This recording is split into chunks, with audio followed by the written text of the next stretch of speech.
tous ces peuples-là se liguent entre eux dans l'occulte, même s'ils font ça pour pouvoir prospérer. Il explique là les pratiques mystiques que ces gens-là font pour nous contrôler, c'est-à-dire que mystiquement.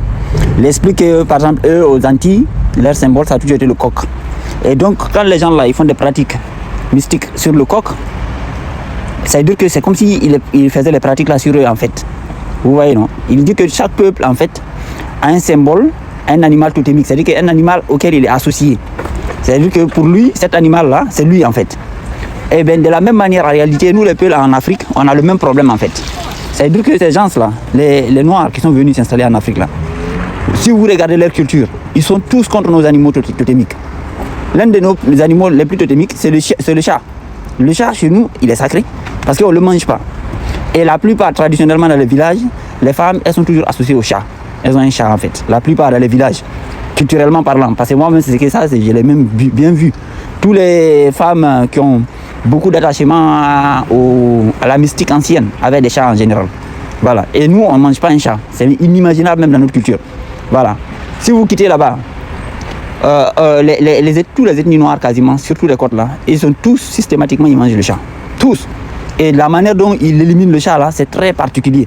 Parce que généralement, ils mettent le chat dans un sac comme ça, un sac lambda, et puis voilà, ils l'attachent, et puis ils prennent un gros bâton, ils tapent sur le sac jusqu'à ce que le chat à l'intérieur meure. Vous voyez le délire? Donc c'est vraiment une torture et quelque chose de très violent. Après, si on vous prenait la vache c'est sacré chez nous, ça c'est connu. Et l'Égypte ancienne, c'était sacré aussi. Mais ces Noirs qui sont venus du Caucase, de la Grèce antique, qui étaient antagonistes et opposés et ennemis de l'Égypte antique là, tous la vache, vous voyez aujourd'hui comment ils viennent chez les Peuls, surtout les Peuls pasteurs, ils s'en prennent aux vaches, ils les dépècent, ils les font n'importe quoi. Voilà, il y a mon lien en bio, lien drive, où vous pouvez voir les exactions qu'ils font, non seulement aux humains, mais aux animaux aussi. C'est-à-dire qu'on voit la rage, la colère, la haine qu'ils ont contre ces animaux-là. C'est-à-dire qu'ils ont une méprise énorme de la vache. Voilà. Tous, et puis, tous ces ethnies noirs-là, il n'y a aucun qui est traditionnellement éleveur. Ils sont tous des chasseurs, en fait, traditionnellement. Ils n'ont pas la compassion ni la mansuétude associée au pasteur éleveur, c'est lui qui prend soin de la vache. On quitte là. Nous, par exemple, déjà, tellement que la vache était sacrée chez nous, on avait les mêmes noms que les vaches. Si vous entendez le nom Nyale, Malé, Ngari, pas on dit Ngari, on appelle le bœuf adulte Ngari, on appelle l'homme adulte Ngari. Un enfant, le nom Gaël, ça s'applique à un petit veau, un petit de la vache, et on peut dire un enfant Gaël aussi. Gaël. Vous voyez, non, on se donne les mêmes noms, nous et puis les vaches, tellement qu'on s'identifie à eux. Maintenant, vous quittez là où venaient les chiens. Les chiens, en fait, beaucoup ne savent pas, mais c'était sacré chez nous, en fait. Voilà. Le chien est sacré. Et le chien, non seulement nous, on ne peut même pas imaginer le manger, mais il avait le même rôle que le chien Anubis avait en Égypte ancienne. C'est-à-dire que le chien Anubis dans l'Égypte antique, c'était le gardien de l'après-mort, du monde des morts. Vous voyez, non? C'est le gardien du monde des morts. Et chez nous, le chien, il était gardien de là où on dort, de la maison, de là où on meurt. Là où on dort. Parce que la mort est assimilée à un endormissement, un sommeil.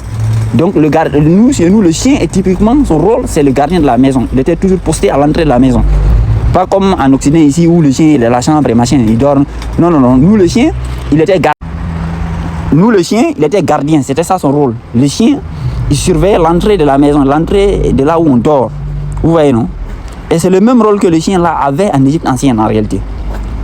Maintenant, contrairement aux ethnies noires en Afrique, eux, les chiens, quand ils ont un chien, c'est dans le sens de la chasse. Nous aussi, il y avait des gens qui utilisaient le chien pour faire la chasse. Hein. Mais essentiellement, son rôle, c'était le rôle de gardien. Beaucoup de gens avaient des chiens, mais ils n'étaient pas chasseurs. Par exemple, moi, mon grand-père avait un chien qui s'appelait Lion, mais il n'était pas chasseur. Mon père avait un chien qu'il appelait Cowboy. Déjà, c'est bizarre comment il a eu cet instinct-là. Le chien s'appelait Cowboy, que moi j'ai connu, mais il n'était pas chasseur. Mais quel était le rôle du chien? C'était le gardien de la maison, en fait. Le gardien de là où on dort. Voilà. Et c'est le même rôle que le chien avait en Égypte ancienne. C'est-à-dire qu'à l'entrée des temples, vous voyez, on met le chien, Anubis. Et généralement, parfois, il y a des statues du chien à l'entrée des domiciles. Maintenant, tous les ethnies noires, là, ils mangent le chien. Soit traditionnellement, même si aujourd'hui, beaucoup d'entre eux, voilà, vu la mondialisation, ont abandonné ces pratiques. Mais vous prenez par exemple les Bambara du Mali, Nyamka, les ethnies noires du Mali, là. La majorité d'entre eux, ils consomment des chiens. C'est la ville du Mali, même c'est la ville Ségou. C'est là où on mange le plus de chiens en Afrique de l'Ouest. Au Nigeria, on a des marchés de chiens. En Côte d'Ivoire, il y en a qui mangent les chiens.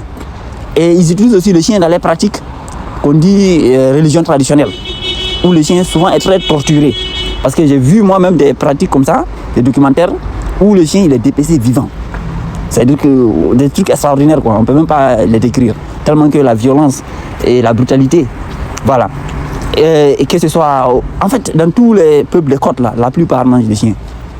Aujourd'hui même, mais dans la tradition, systématiquement, ils ont tous ces pratiques-là. Avec les tortures très, très, très macabres des chiens. Vous voyez, non? Donc, on se rend compte que, et concernant les poules, les poulets, le coq par exemple, les peuls, on a dans les animaux avec lesquels qu'on retrouve systématiquement chez les peuls en temps normal, ce sont les vaches, les moutons et les chèvres et les poules. Par exemple, vous allez dans un village peul, il n'y a pas un domicile qui n'a pas un poulailler. Le coq, les poulets, ça fait partie intégrante de notre culture. C'est-à-dire qu'en temps normal, il n'y a pas un domicile où il n'y a pas de poulets en fait. Où il n'y a pas de poulets. Donc, et nous, on en mange, oui. Mais en fait, ils sont très très, c'est-à-dire que protégés. C'est-à-dire que par exemple, si vous prenez dans les familles peules, une femme quand elle se réveille le matin, l'une des premières choses qu'elle fait, c'est de donner manger de la nourriture au poulet. Ça fait partie d'un des actes fondamentaux, c'est-à-dire que le matin dans les campagnes, c'est comme ça. La femme, dès qu'elle se réveille, la première chose à faire, c'est aller ouvrir le poulailler. Les poules se mettent à courir dans tous les sens.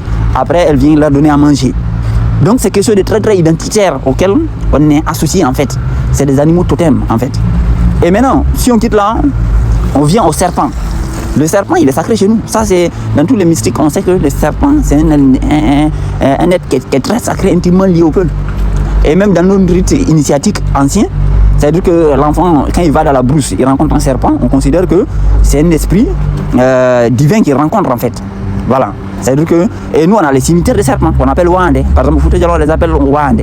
C'est qu'un serpent qui meurt, on ne jette pas le serpent n'importe où.